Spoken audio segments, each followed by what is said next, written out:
Hi hello दोस्तों, नमस्कार, जोहार। आप देख रहे हैं वॉइस ऑफ एबोरिजिनल चैनल्स। आज बाड़मेर जिले में विश्व आदिवासी अधिकार दिवस समारोह का कार्यक्रम रखा गया, जिसमें बांसवाड़ा डूंगरपुर सांसद महोदय राजकुमार जी रौत पहुंचे और वहां पर राजकुमार जी रौत को देखने के लिए लाखों की संख्या में जन सैलाब उमड़ा। और आगे का पूरा वीडियो विस्तार से देखिए। आदरणीय भवनलाल जी परमार को मैं मंच पे बुलाना चाहूंगा। हमारे आधुनिक पेशा है और आपका सामान अलग तरीके से होना है, तो वो हमेशा अलग ही तरीके से होता है, तो उसका हमें सभी को ख्याल है, वो अलग ही तरीके से होगा। आप सभी बैठ जावे, साइड वाले सभी बैठ जावे।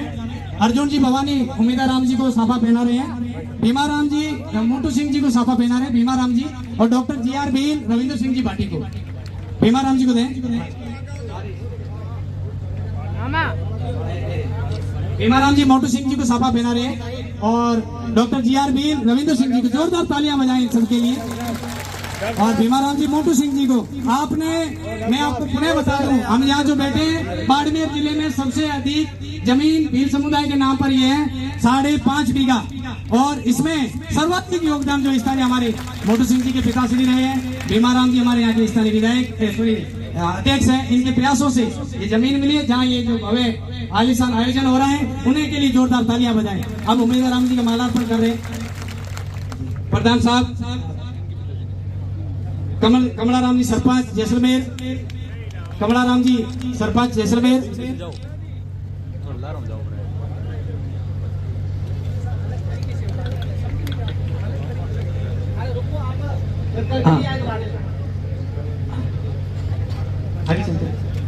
किशुन जी स्थानीय कर्मचारी संघ अध्यक्ष, और हमारे जय सिंह जी संभागीय आयुक्त जल्दी मंच पे आए। मैं जिनके नाम ले रहा हूँ जल्दी जल्दी आए। आदरणीय राजकुमार जी रोत हमारे इस कार्यक्रम के शुभारंभ में महापुरुषों की तस्वीरों पर आ गए हैं। मोटू सिंह जी, स्वागत है सर।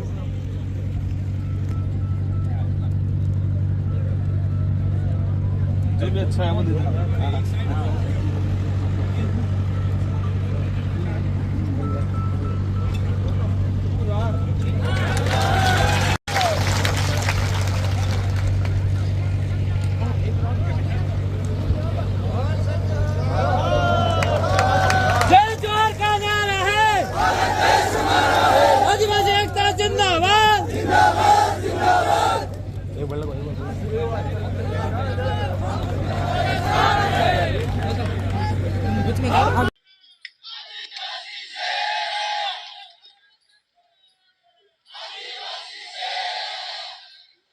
सभी साथियों को जय जोहार। थकान हो रही है क्या? पक्का? कैसा महसूस हो रहा है? बहुत शानदार। पहली बार आज आदिवासी विश्व आदिवासी अधिकार दिवस के उपलक्ष्य में जो हर वर्ष 12-13 सितंबर के आसपास मनाया जाता है, मारवाड़ के साथियों के द्वारा इस क्षेत्र के साथियों के द्वारा दिवस के उपलक्ष्य में आयोजित कार्यक्रम, इस कार्यक्रम में एक सुनहरा अवसर मिला आज। ऐसा संजोग बैठा है कि यहाँ पर हर विचारधारा का साथी बैठा हुआ है। विश्व आदिवासी अधिकार दिवस है, लेकिन हर समाज का साथी यहाँ बैठा हुआ है, प्रतिनिधित्व करने वाला, इस क्षेत्र का प्रतिनिधित्व करने वाला। हमारे बीच में यहाँ के सांसद साथी, मेरे लोकसभा के साथी उम्मीदवार अब्दुल बेनीवाल वो पहुंचे थे, लेकिन किसी कारणवश चले गए। जो इस कार्यक्रम के हिस्सा बने, साथ ही स्थानीय विधायक भाई रविंद्र भाई भाटी, जब लोकसभा का चुनाव हो रहा था तो खतरनाक परवान पे चढ़े हुए थे इधर से जोरदार तरीके से, लेकिन कोई दिक्कत नहीं। कुछ समय 2 महीना मेरे साथी रहे विधानसभा में। मैं 2013 में 23 में जीत के आया, फिर मुझे मेरी 84 वर्ष अगवाड़ा फिर बांसवाड़ा डूंगरपुर की जनता ने मुझे सांसद बना के दिल्ली भेज दिया, कुछ ज्यादा जिम्मेदारी दे दी। तो दोनों मेरे साथी रहे, एक पूर्व के साथी और वर्तमान के, हालांकि दोनों वर्तमान के माने, और स्थानीय जिला प्रमुख महेंद्र जी चौधरी, शायद मेरी पहली मुलाकात है इनसे, और पूर्व जिला अध्यक्ष से तो मैं मुलाकात हुई थी मेरी शायद दिल्ली में, और माइनॉरिटी के साथी जिला कांग्रेस के अध्यक्ष हाजी गफूर खान जी, स्थानीय प्रधान शेरवा रमेश जी, साथ ही कई अन्य पदाधिकारीगण और आदिवासी समुदाय के अंदर भील समूह के बाड़मेर जैसलमेर इस क्षेत्र का प्रतिनिधित्व करने वाले सिरोही के साथी, जालोर के, पाली के, पूरे उस मारवाड़ क्षेत्र के जिले से आए हुए समाज का प्रतिनिधित्व करने वाले नुमाइंदों को मेरी ओर से आप सभी को लाख लाख जोहार। और आज मैं ये उम्मीद करता हूँ कि इस क्षेत्र के अंदर एक एकता कायम होगी और इस एकता को पूरा देश जानेगा, हर पार्टी जानेगी, हर अन्य वर्ग का व्यक्ति जानेगा, और आपकी एकता के सामने कोई भी सरकार होगी वो सरकार झुकेगी, ये एहसास हो गया है आज। मेरा इस इलाके में पहले कार्यक्रम रहा, मैं विधायक थे, उस कई बार मेरा आना जाना हुआ। मारवाड़ के इलाके में हम जाते हैं, अनेक प्रकार की विविधता पाई जाती है, अन्य विविधता ठीक है।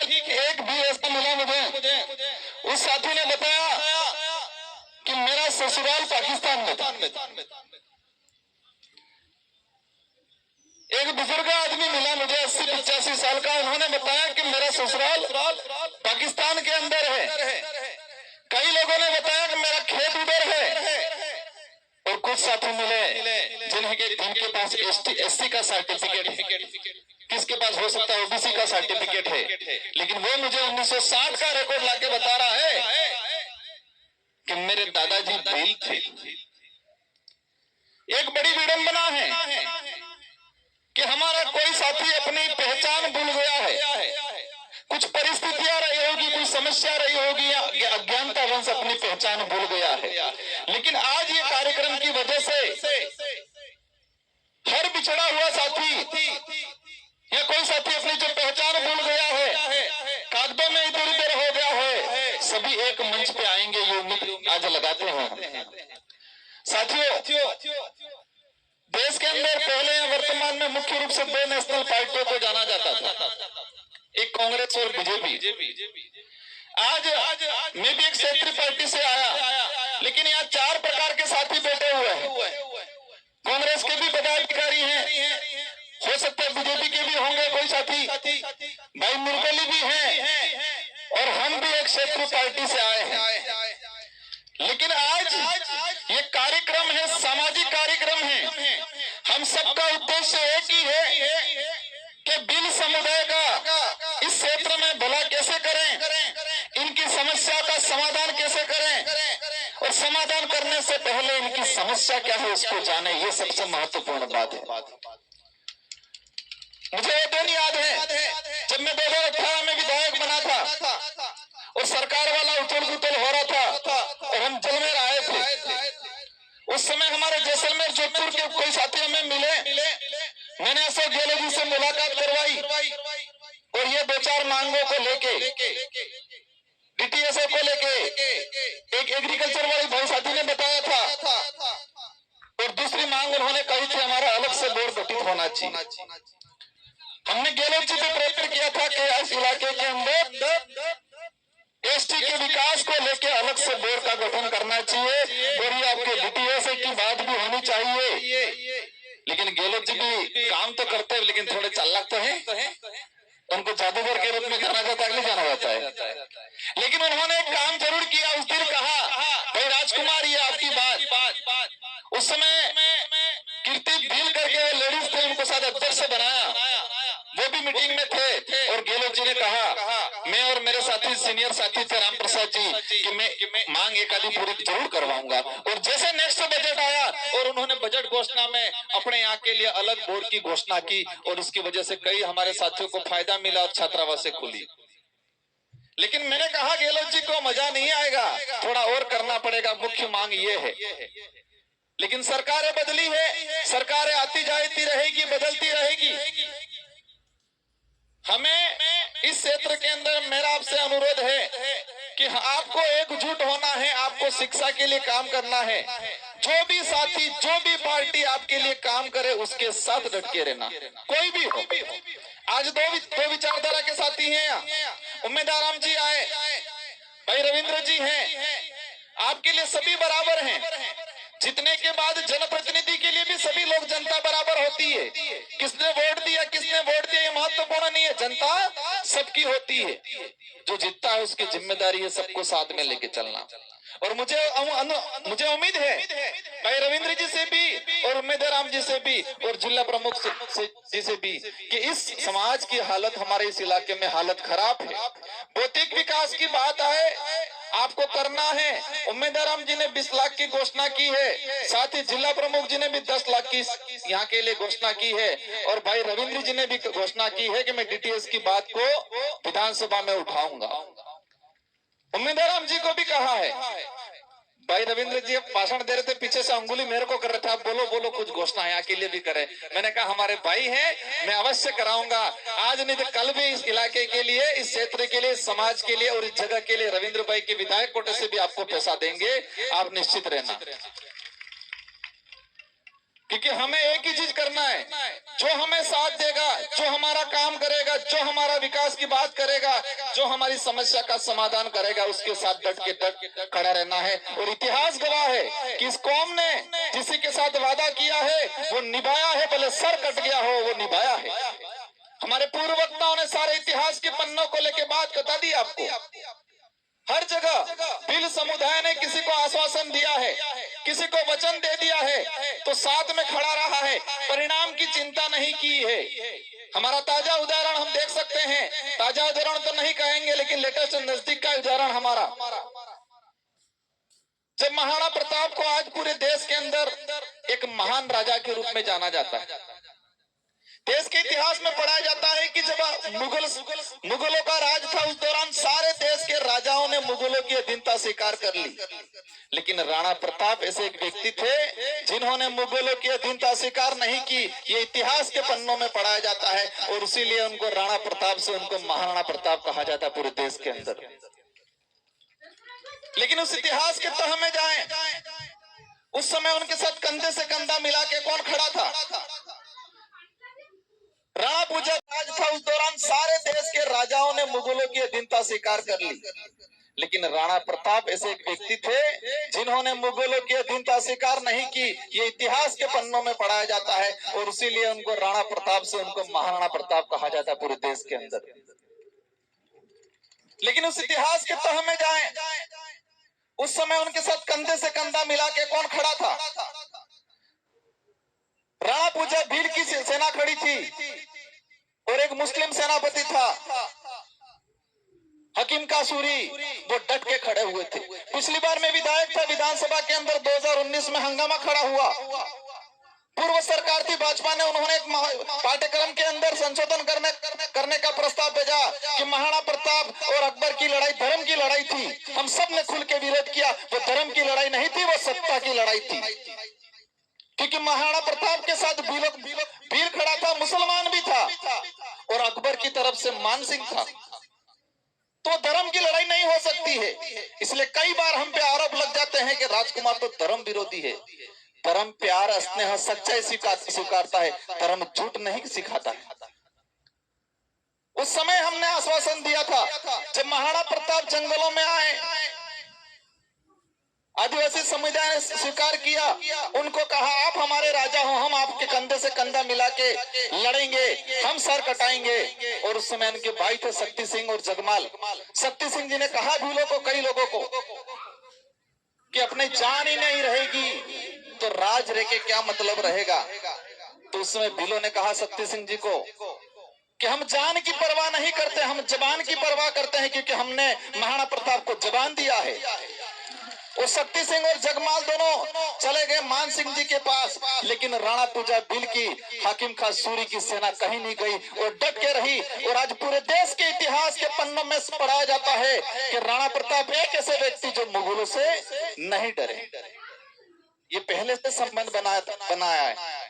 हमें धर्मों में, जातियों में, हमें किसी भी जाति, किसी भी धर्म का कोई विरोध नहीं है, लेकिन कोई धर्म ये सिखाए ये नीच है, ये छूत है, ये नीचा है, ये अछूत है, ये ऊंच है। कोई धर्म ये सिखाए कि महिलाओं के साथ अन्याय होना चाहिए, कोई धर्म ये सिखाए कि आदिवासी दलित के साथ अन्याय होना चाहिए, उस धर्म को हमें स्वीकार नहीं करना है। आज देश के अंदर जो माहौल बना हुआ है, देश में बेरोजगारी की बात नहीं हो रही है, देश में शिक्षा की बात नहीं हो रही है, देश के अंदर भुखमरी की बात नहीं हो रही है, देश के अंदर हमारे जो संसाधन खत्म हो रहे हैं उसकी बात नहीं हो रही है, देश कर्जे में डूबा जा रहा है उसकी बात नहीं हो रही है। जब भी बेरोजगारी की बात होती है, शिक्षा की बात होती है, भुखमरी की बात होती है, ये लोग धर्म पे लाके खड़ा कर देते हैं और धर्म में विवाद खड़ा करने का काम कर देंगे। मुझे आज भी पता है, मैं आज यहाँ बोल रहा हूँ, हमारे पूर्व वक्ताओं ने भी बोला, हमने अच्छी अच्छी बातें कही, लेकिन कुछ मीडिया के लोग ऐसे ला के रख देंगे, धर्म का छोटा सा इशू पकड़ के माहौल बनाने की कोशिश करेंगे। हम किसी का विरोध नहीं करते, लेकिन हम, हमारी आइडेंटिटी है, हमारी पहचान है, उसको बचाए रखना हमारी जिम्मेदारी है, और उस जिम्मेदारी के लिए संविधान भी हमको प्रोटेक्ट करता है। ये हमको, हमारा फर्ज है, और हम बखूबी इस लाइन को लड़ेंगे, इस लड़ाई को लड़ेंगे। साथियों, आज जो स्थिति बनी हुई है देश के अंदर, आज बांग्लादेश में हो रहा है, गलत हो रहा है, इंसान इंसान को काट रहा है। क्यों काट रहा है? क्योंकि धर्म के नाम से जहर फैला हुआ है वहां।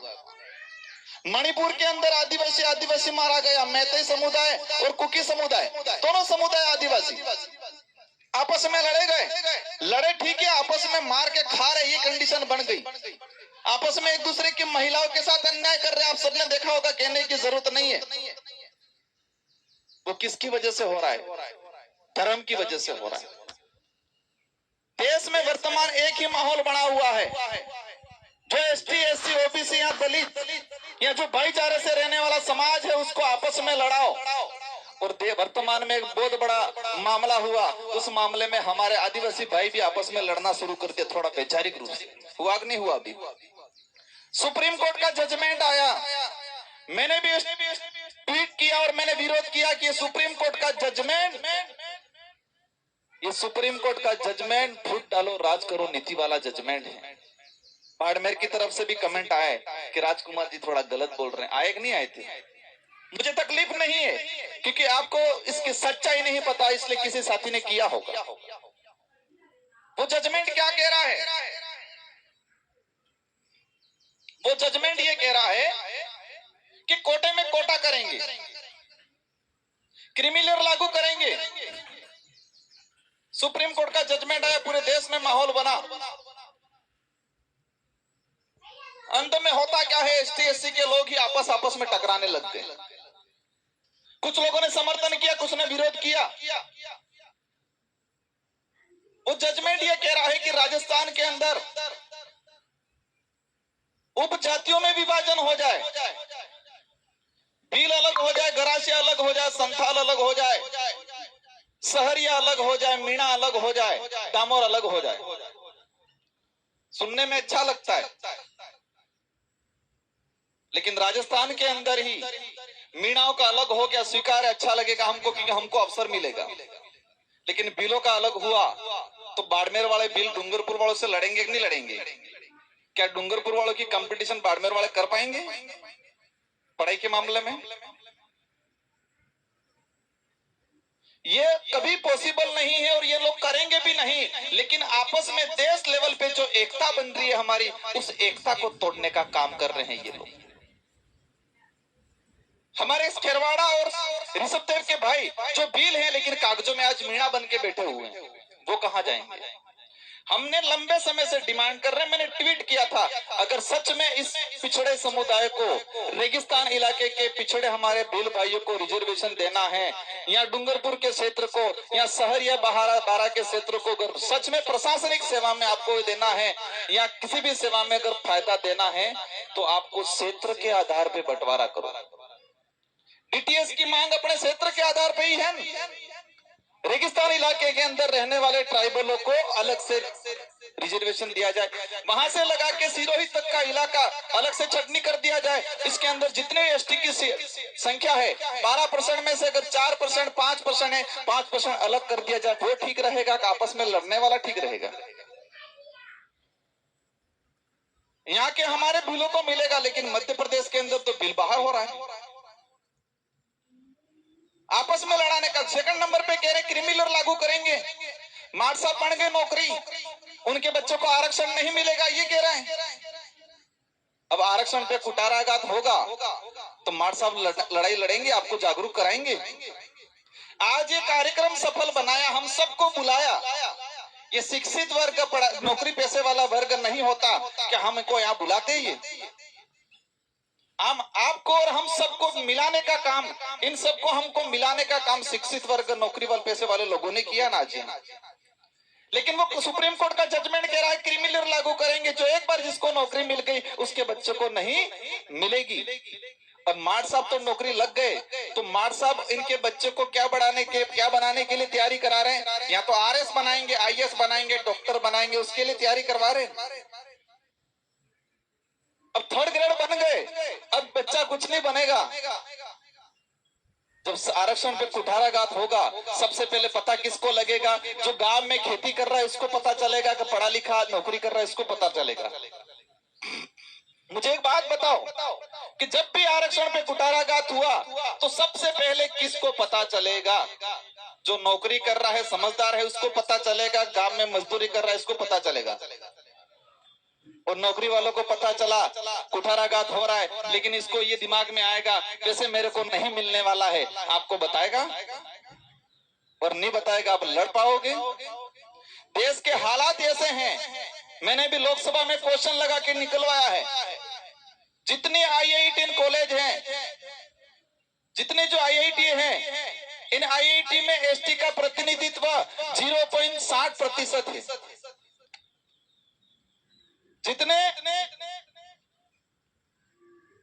जितने विश्वविद्यालय हैं, इन विश्वविद्यालय में प्रोफेसर एसटी का 2% है। इसी कंडीशन एससी की है। हम उच्च पदों पे जा ही नहीं पाए, हम थर्ड ग्रेड बनते ही लड़ना शुरू कर दिया आपस में लड़ाने वाले लोगों ने, और हमने इनको मान लिया। हमें ओनली फॉर DDSA चाहिए, यही चाहिए ना। और उसको लेके लास्ट इधर गंगानगर से लगा के आपके जालोर तक एकजुटता बनाओ और आंदोलन तैयार करो, घर टू घर आंदोलन तैयार करो, घर घर पे लगना चाहिए। और आपने भाई ने बोला था DTS है तो वोट है, DTS नहीं तो वोट नहीं है।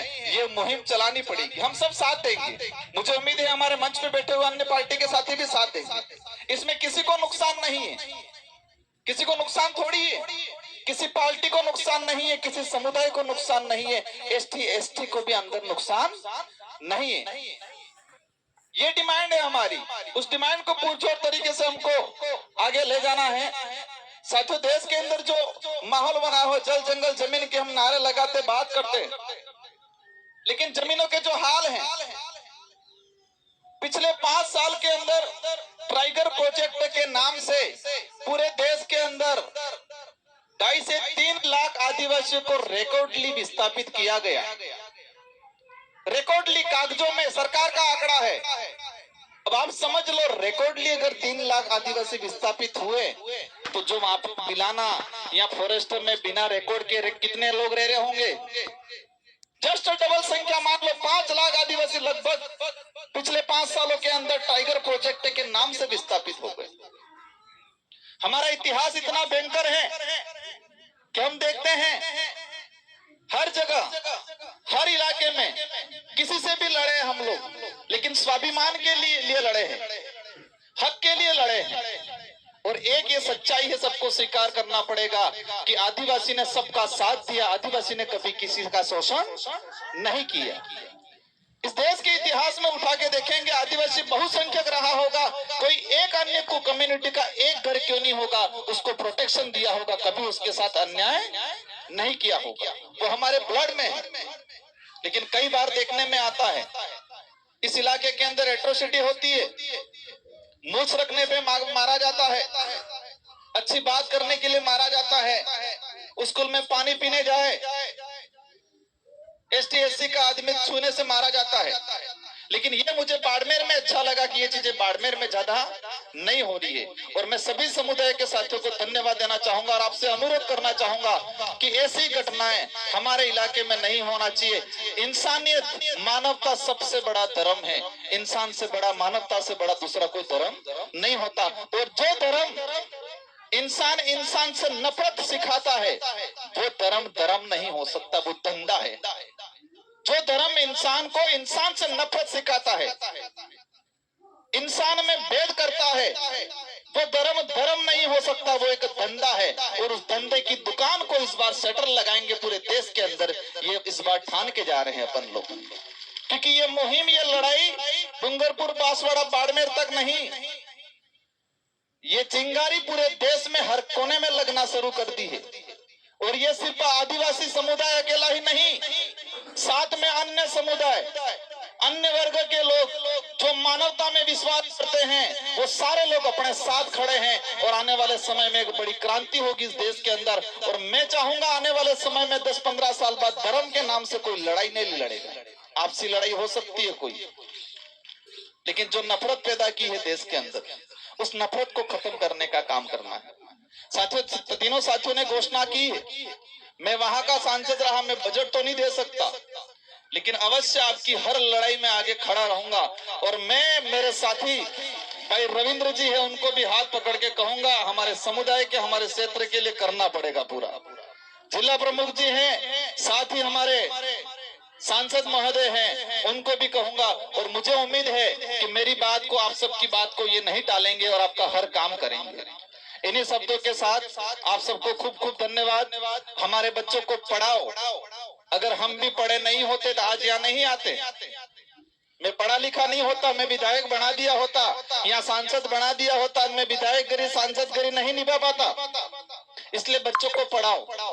एक टाइम एक रोटी कम खाओ चल जाएगा, एक टाइम नहीं खाओ चल जाएगा, लेकिन बच्चों को पढ़ाओ। बस बच्चा पढ़ेगा, कहीं नहीं रुकेगा, अपना इतिहास जानेगा, और अपना इतिहास जानेगा, अपनी ताकत जानेगा, और अपनी ताकत जानेगा तो एकत्रित होगा, और एकत्रित होगा तो हर मुसीबत से लड़ने के लिए तैयार हो जाएगा। इन्हीं शब्दों के साथ आप सबको खूब खूब धन्यवाद। मैं अंत में आप सभी से एक अनुरोध करना चाहूंगा कि बाड़मेर से, जालोर से लगा के जोधपुर से आगे हनुमानगढ़, गंगानगर तक एकजुटता बननी चाहिए। और हमें यह तय करके रखना है, मानवता सबसे बड़ा धर्म है, प्रकृति सबसे बड़ा भगवान है, उन्हीं को मानना है, उन्हीं को स्वीकारना है। और हमें एक क्रांति लानी है इस क्षेत्र के अंदर। शिक्षा के क्षेत्र में हमको पढ़ना है। आज भले भीड़ कमजोर है यहाँ, लेकिन 15-20 साल बाद यहाँ हर गांव में एक IAS अधिकारी निकले, ऐसा प्रयास करना है हम सबको मिलके। इन्हीं शब्दों के साथ आप सबको धन्यवाद। जय जोहार, जय भील प्रदेश, जय संविधान, जय भारत।